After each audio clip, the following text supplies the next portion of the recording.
கிறிஸ்துவுக்குள் பிரியமானவர்களே, கர்த்தராகிய இயேசு கிறிஸ்து நாமத்தில் உங்களுக்கு வாழ்த்து தெரிவித்துக் கொள்கிறேன். இந்த புதிய நாளிலும் அப்போ உங்களை புதிய நன்மையினாலும் புதிய கிருபையினாலும் உங்களை ஆசீர்வதிக்க போகிறாங்க. இந்த காலை நேரத்தில் நீங்கள் என் வாழ்க்கை ஏன் எப்பொழுதும் ஒரு வெறுமையாகவே இருக்குது, ஏதாவது ஒரு குறை இருந்துக்கிட்டே இருக்குது, எப்பொழுதும் ஒரு மன நிறைவே இல்லையே, ஒரு சமாதானம் இல்லை, ஒரு ஆரோக்கியம் இல்லை, எப்போ பாரு ஏதாவது ஒரு பலவீனம் வந்துகிட்டே இருக்குது, ஒரு பாதுகாப்பு இல்லை, ஒரு சந்தோஷம் இல்லை, இப்படியே தான் என் வாழ்க்கை கடந்துட்டு இருக்குன்னு நினைச்சிட்டு இருக்கிறீங்களா?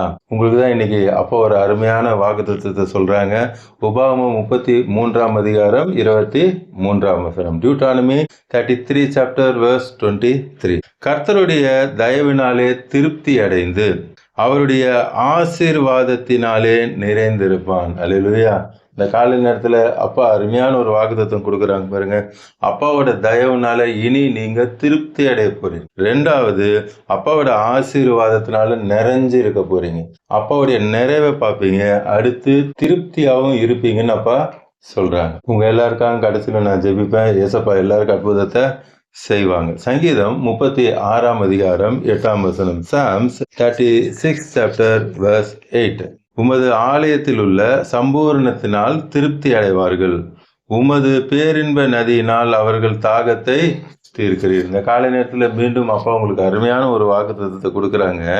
உமது ஆலயத்தில் உள்ள சம்பூர்ணத்தினால திருப்தி அடைவார்கள். இந்த பூமிக்குரிய காரியத்தினால அப்பா உங்களை திருப்தி ஆக மாட்டாங்களாம். அப்பாவுடைய சம்பூர்ணத்தினால உங்களை திருப்தி அடைய வைப்பேன் என்று சொல்றாங்க. 14:27 அப்பா சொல்லுவாங்க, உலகம் கொடுக்குற மாதிரி சமாதானத்தை நான் கொடுக்க மாட்டேன், என்னுடைய சமாதானத்தையே நான் உங்களுக்கு தருவேன்னு சொல்லுவாங்க. அதே போலதான் இங்கேயும் சொல்றாங்க. அப்பா எப்படிப்பட்ட ஆசீர்வாதத்தை தராங்களாம், அவருடைய ஆலயத்தில் உள்ள சம்பூர்ணத்தினால திருப்தி அடைய செய்வேன் என்று அப்பா சொல்றாங்க. இன்னைக்கு எந்தெந்த காரியத்துல உங்களுக்கு திருப்தி இல்லையோ அப்பா நிச்சயமாக நான் உங்களை திருப்திப்படுத்துவேன் என்று சொல்லுகிறார். நீதிமொழிகள்ல அப்பா வார்த்தையில சொல்லுவாங்க, மனுஷனுடைய கண்கள் திருப்தி ஆகிறதில்லை என்று சொல்லி. மனிதருக்கு எந்த ஆசீர்வாதம் கிடைச்சாலும் இதை விட இன்னும் பெஸ்ட் கிடைச்சா நல்லா இருக்கும் அப்படின்னு சொல்லி அவங்க நினைப்பாங்க. ஆனா அப்பா இந்த காலை நேரத்தில் உங்களுக்கு அருமையான வாக்குத்தத்தம் கொடுக்குறாங்க. என்னுடைய ஆலயத்தில் உள்ள சம்பூர்ணத்தினால் உங்களை நான் திருப்தியாக்க போகிறேன். இவ்வளவு நாள் நீங்க சம்பாதிக்கிற காசெல்லாம் பொத்தல் பையில போறது மாதிரி போயிருக்கலாம். நானும் கை நிறைய சம்பாதிக்கிறேன் பிரதர், ஆனா என்னால ₹1 கூட சேர்த்து வைக்க முடியல, எப்படிதான் செலவு போகுதுன்னு எனக்கு தெரியல. இப்படி அநேக காரியங்களை பிசாசு என்ன பண்ணுவான், வஞ்சித்து எடுத்துக்கொண்டு உங்களை உரிந்து கொண்டு இருப்பான். இந்த காலை நேரத்தில் அப்பா சொல்றான், நான் உங்களை திருப்தி அடைய செய்வேன். இனிமேல் அப்படிப்பட்ட வீண் விரயங்கள் எதுவும் வராது. இந்த மாதத்திலிருந்து நீங்கள் மீதம் எடுக்க அப்பா உங்களுக்கு கிருபை செய்வேன் என்று சொல்றாங்க. அதே வசனத்துல பாருங்க, உமது பேரின்ப நதியினால். அப்பாவுடைய பேரின்பம், மனுஷனுடைய இன்பம் சாதாரணமான ஒரு இன்பம், அது நிலைச்சிருக்காது. ஒரு 2 hour 3 hour இருக்கும், போயிடும். இந்த உலகத்துல அவங்க சமாதானம் சந்தோஷம்னா எங்க போறாங்க, தியேட்டருக்கு போறாங்க, அங்கேயும் போய் அழுதுட்டு தான் வராங்க, குடிக்க போறாங்க. அந்த போதை தெளிஞ்சோன்னு திருப்பி அதே பிரச்சனை, அதே போராட்டம் தான். இப்படி மனிதன் தேர்றதெல்லாம் சிற்றின்பம், ஆனா அப்பா தருவது பேரின்பம். அப்பா சொல்றாங்க, நீங்க இந்த மாதிரி இன்பம் கிடைச்சா போதும்னு நினைக்கிறீங்க, நான் அப்படி அல்ல. நான் கொடுக்கிற இன்பம் அப்பாவுடைய பேரின்ப நதியினால் அவர்கள் தாகத்தை தீர்க்கிறீர். அப்பாவுடைய பேரின்ப நதி. நமக்கு ஒரு கிளாஸ் தண்ணி குடிச்சாலும் போதும்னு நினைக்கிறோம், ஒரு சொம்பு நிறைய தண்ணி குடிச்சாலே போதும்னு நினைக்கிறோம். அப்பா சொல்றாங்க, நீ கேட்குற சந்தோஷம் சமாதானம் கொஞ்சமா கேட்குறீங்க, இல்லை நான் பேரின்ப சந்தோஷ நதியையே நான் உங்களுக்கு கொடுப்பேன் என்று சொல்லி இந்த காலை நேரத்தில் அப்பா உங்களுக்கு சொல்றாங்க. உங்களுக்கு சமாதானம் இல்லை, ஒரே பிரச்சனை, ஒரே போராட்டம், ஏதாவது ஒன்று உங்களுக்கு எதிராக செய்துக்கிட்டே இருக்கிறாங்க, ஒரு நிம்மதி இல்லை, உங்களுக்கு விரோதமாக அவதூறு பேசிக்கிட்டு இருக்கிறாங்க, உங்க முன்பாக நல்லா சிரிச்சு பேசுறாங்க, பின்பா போய் வேற மாதிரி பேசுறாங்க. இப்படி ஒரு சமாதான சந்தோஷம் இல்லாத சிச்சுவேஷன்ல நீங்க பார்த்து கொண்டு இருக்கிறீங்க. அப்பா சொல்றாங்க, நான் என்னுடைய பேரின்ப நதியையே இன்று நான் உங்களுக்கு கொடுக்க போகிறேன் என்று சொல்லுகிறார். அப்பா உங்களை அபிரதமாக அவருடைய சமாதானத்தினாலும் சந்தோஷத்தினாலும் அவருடைய ஆசீர்வாதத்தினாலும் அவருடைய சுகத்தினாலும் அவருடைய பலத்தினாலும் உங்களை நிரப்புவேன் என்று சொல்லுகிறார். ஜோபு 36 அதிகாரம் 16 வசனம். ஜோப் 36 chapter verse 16. அப்படியே அவர் உம்மையும் நெருக்கத்தினின்று விலக்கி. அப்பா உங்களை பார்த்து தான் சொல்றாங்க, இன்னைக்கு என்ன நெருக்கத்தில் இருக்கீங்க நீங்க? அந்த நெருக்கம் எல்லாவற்றிலும் இருந்து நான் உங்களை விலக்கப் போகிறேன். ஒடுக்கமில்லாத விசாலத்துல வைப்பார். இவ்வளவு நாள் ஒரு ஒடுக்கத்துல இருக்கிறீங்க நீங்க. அப்பா சொல்றாங்க, இனி நான் உங்களை விசாலத்துல வைப்பேன். வாடகை வீடுன்னு ஒரு ஒடுக்கத்திலே நீங்க இருக்கிறீங்க. அப்பா உங்களுக்கு ஒரு விசாலமான வீட்டை தருவார். எந்தெந்த எல்லையில ஒடுக்கப்பட்டு இருக்கிறீங்களோ அப்பா என்று உங்களை விசாலத்துல நான் கொண்டு வந்து வைப்பேன் என்று சொல்லுகிறார். அடுத்து, உம்முடைய போஜன பந்தி கொழுமையான பதார்த்தங்கள்னால் நிறைந்திருக்கும். இனிமேல் கொழுமையினால் அப்பா நிரப்புவாங்க. உங்க வாழ்க்கையில இருக்க தரித்திரம், வறுமை எல்லாம் போகும். சங்கீதம் 23:1 அப்பா சொல்றாங்க, சாம்ஸ் 23:1 கர்த்தர் என் மேய்ப்பரா இருக்கிறார், நான் தாழ்ச்சி அடையவே மாட்டேன். இந்த காலை நேரத்தில் அப்பா சொல்றாங்க, நீங்க தாழ்ச்சி அடையவே மாட்டீங்க. அருமையா சொல்றாங்க, போஜன பந்தி கொழுமையினால நிறைந்திருக்கும். அதே சங்கீதம் 23 அப்பா சொல்றாங்க, என் சத்துருக்களுக்கு முன்பாக நீர் எனக்கு ஒரு பந்தியை ஆயத்தப்படுத்தி. சத்துருக்கு முன்பாக, இன்னைக்கு யார் உங்களுக்கு சத்துருவா இருக்காங்களோ அந்த சத்துருக்கு முன்பாக அப்பா உங்களுக்கு ஒரு பந்தியை ஆயத்தப்படுத்தி உங்கள் தலையை எண்ணெயால் அபிஷேகம் பண்ண போகிறார். உங்கள் பாத்திரம் நிரம்பி வழிய போகும். நிரம்பி வழிகிற ஆசீர்வாதத்தை தருவேன் என்று சொல்லுகிறார். எதுலேயும் உங்களுக்கு ஒரு குறைவே இனி வராது. கொழுமையினால் நான் திருப்தி ஆக்குவேன் என்று சொல்லுகிறார்.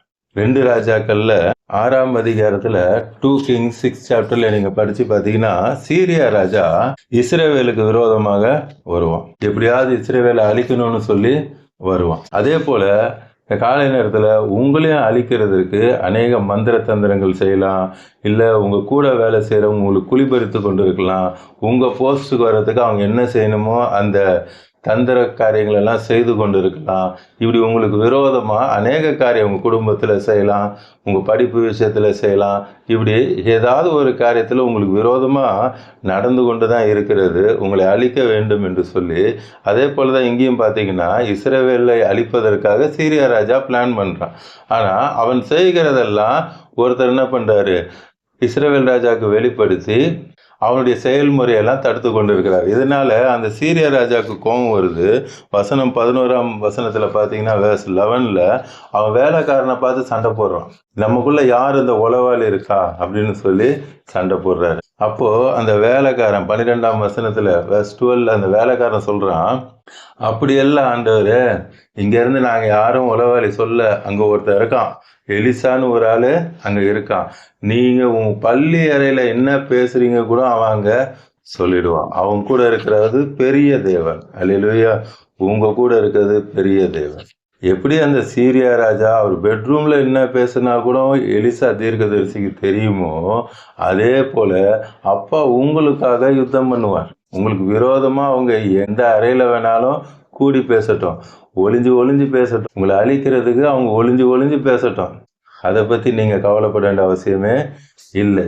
இங்க அந்த எலிசாவுடைய வேலைக்காரன் ஒருத்தர் இருக்கிறார். 15ஆம் வசனத்துல வேர்ஸ் 15ல தேவனுடைய மனுஷனின் வேலைக்காரன் அதிகாலமே வந்து பார்க்குறான். வந்தா அவங்க இருக்கிற இடம் சுத்தி இராணுவமும் குதிரைகளும் ரதங்களும் வந்து நிக்குது.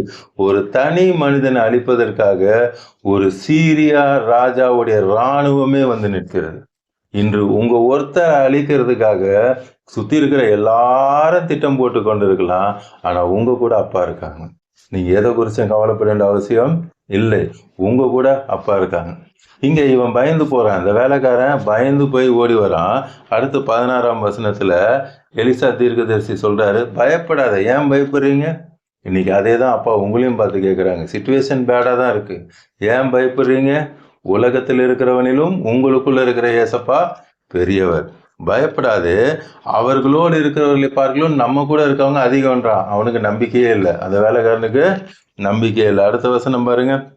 எலிசா விண்ணப்பம் பண்ணி, கர்த்தாவே, இவன் பார்க்கும்படி இவன் கண்களை திறந்திருக்கும். இன்றைக்கு பார்த்து கொண்டு இருக்கிற கோடிக்கணக்கான அப்பாவுடைய பிள்ளைகள் உங்க எல்லாருடைய கண்களையும் அப்பா திறக்க போறாங்க. உங்களுக்காக யுத்தம் பண்ண அப்பா உங்களோடு கூட இருக்கிறார். உங்களுக்கு ஜெயம் கொடுப்பதற்காக அப்பா உங்களோடு கூட இருக்கிறாங்க. எல்லாவற்றிலையும் வெற்றி அடைகிறதுக்கு அப்பா உங்களோடு கூட இருக்கிறாங்க. உங்களுக்கு சமாதானத்தை கொடுக்க அப்பா உங்களோடு கூட இருக்கிறாங்க. சொன்னது போலவே பாருங்க, ஒரு எலிசா தீர்க்கதரிசி ஜெபம் பண்றாரு. இவர் எப்ப ஜெபம் பண்ணுவாருன்னு அப்பா காத்துக்கிட்டு இருக்கிறாங்க. ஜெபம் பண்ண அடுத்த செகண்ட் உடனே கர்த்தர் அந்த வேலைக்காரனுடைய கண்களை திறந்தார்.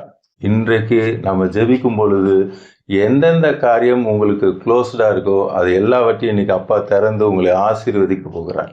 எல்லாவற்றிலும் உங்களுக்கு ஒரு ஆசீர்வாதத்தை தர போறாங்க. அந்த தடைகள் எல்லாம் இன்று உடைக்கப்பட்டு போக போறது. அவன் கண்ணை திறந்தோடனே எலிசாவை சுற்றிலும் அக்னிமயமான குதிரைகளும் ரதங்களும் அந்த மலை நிறைந்திருக்கிறதை அவன் கண்டான். இன்றைக்கும் அப்பா உங்ககிட்ட சொல்றாங்க, அப்பா உங்களுக்கு வைத்திருக்கிற ஆசீர்வாதத்தை இன்று நீங்க காண போறீங்க. உங்களை திருப்தி அடைய செய்வேன்னு சொல்றாங்க. எல்லாவற்றிலும் நிறைவான ஆசீர்வாதம். இங்க பாருங்க, எலிசாவுக்கு ஆதரவாக கர்த்தருடைய இராணுவம் அங்க நிறைந்திருந்தது.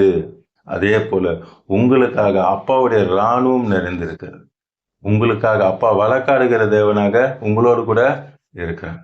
இன்றைக்கும் நிறைய புதியவர்கள் பார்த்து கொண்டு இருக்கிறீங்க. இது வரைக்கும் ஏசப்பாவை ஏற்றுக்கொள்ளாதவங்களா இருந்தா உள்ளத்தின் ஆழத்திலிருந்து ஏசப்பாவை கூப்பிடுங்க. இந்த உலகத்துக்கு தேவையான ஆசீர்வாதத்தையும் தருவாங்க, நித்திய ஜீவன் பரலோகம் மோட்சத்தையும் அப்பா உங்களுக்கு தருவாங்க. இப்பொழுதும் கண்களை மூடி கல்வாரி சிலையை பார்க்கலாமா? அன்பின் பரலோக தகப்பனே, இந்த காலை நேரத்தில் உங்களுடைய பிள்ளைகளோடு கூட பேசுனீங்க. நீங்க சொல்லிட்டீங்கப்பா, நான் என் பிள்ளைகளை திருப்தி அடைய வைக்க போகிறேன். இனி பொத்தல் பையில விழுந்து போவது போல அவளுடைய ஆசீர்வாதம் விழுந்து போவதில்லை. அவர்களுக்கு விரோதமா யார் எங்க கூடி என்ன பேசினாலும் சரி, நான் என் பிள்ளையோடு கூட இருக்கிறேன். அவர்களோடு இருக்கிறவர்களை பார்க்கலும் உங்களோடு இருக்கிறவர் அதிகம் என்ற வார்த்தையின்படி அந்த சராசரங்களை படைத்த சர்வ வல்லமுள்ள தேவன் அப்பா, நீங்க உங்க பிள்ளைகளோடு கூட இருக்கிறீங்கப்பா. அவங்களுடைய வியாதியை எடுத்து போறீங்க, அவங்க வறுமையை எடுத்து போறீங்க, அவங்க தரித்திரத்தை எடுத்து போடுறீங்க.